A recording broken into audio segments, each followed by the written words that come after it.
Hey there YouTube, it's Nick with Feeding Fitness. I have a product review for you guys today. Today I'm going to be reviewing Tasty Whey by Adaptogen. So Adaptogen sent me some Tasty Whey. They sent me this tub of chocolate peanut butter as well as some samples of their other flavors. And I'm going to go ahead and give you my review on the protein. So first things first, you open it up and you have a product called Tasty Whey. Bold choice in names. If your product doesn't taste amazing, you're automatically getting a thumbs down. Fortunately, Tasty Whey was, just as it's described in the name, very tasty. So as far as taste goes, this was really good. Before I get into everything though, I'm going to basically explain how I rank a protein powder. So top of the list for me is taste. If it doesn't taste good, I don't really care about anything else that it might have, contain, do, claim, whatever. I'm just not going to buy it, I'm not going to drink it.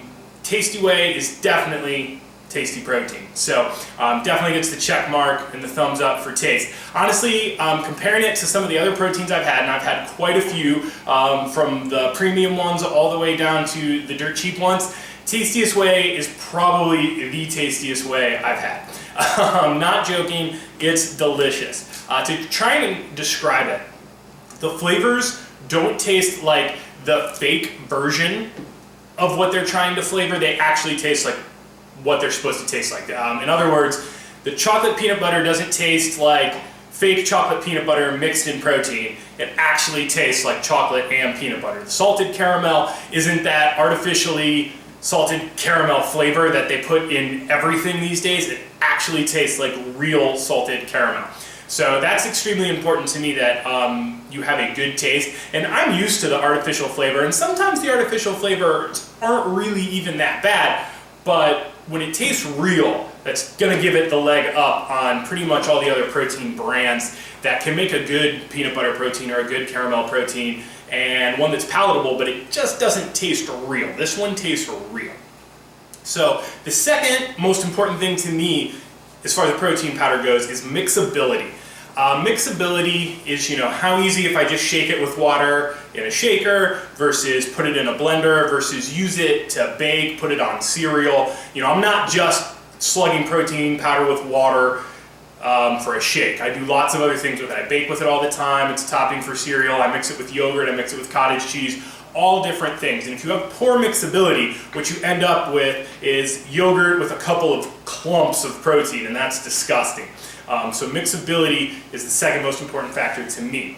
Tasty Whey has pretty good mixability.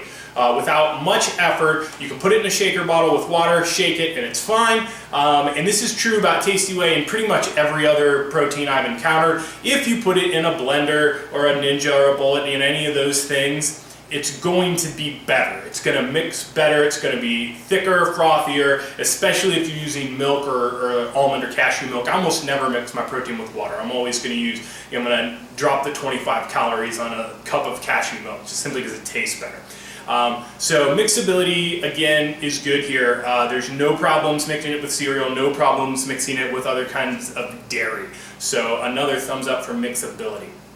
And the final thing I'm concerned about is macronutrient profile. And it's at the bottom because by and large, all the proteins are similar, and the difference to me is negligible. So you get proteins that try and be pure protein, like an isolate, which is going to be as close to pure protein as you can. Usually it maybe has one fat, one carb, and like 25, 26 grams of protein. Then you have some that have some carbs and fats, a little bit higher calorie, but they are going to taste better. And that's Tasty Whey here. It does have 5.5 grams of fat, 9 carbs, and 20 protein. So some might say, well, that's not enough protein, it's too much carbs and fats, and I really, what are you arguing over? Okay, so we're at 170 calories a serving, whereas your isolates are like 110 to 130 calories a serving. So we're really arguing about 50, 60 calories, To me, that's not big enough to trump taste or mixability where a product like this exceeds. So the extra calories are, of course, going to contribute to why it tastes so good. And if you're like me, protein powder, you're not using it to hit your protein goal. I'm going to hit my protein goal every day. I always do. Sometimes I have trouble going way over my protein goal. And a protein like this is like perfect for me because it's got enough protein, but it doesn't have, it's not pushing me over the edge.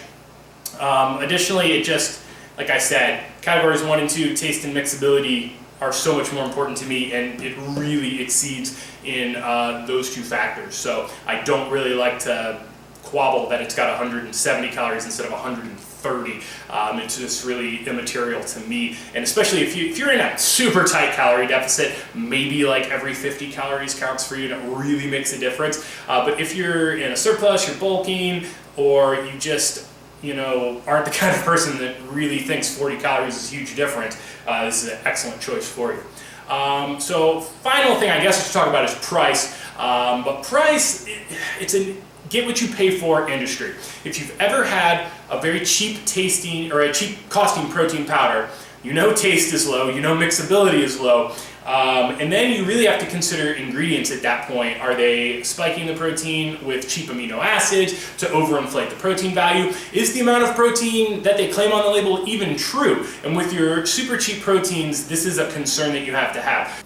So Tasty Whey is competitively priced with your proteins like MTS and Cellucor, your top tier proteins. So again, I really think that's a get what you pay for type deal.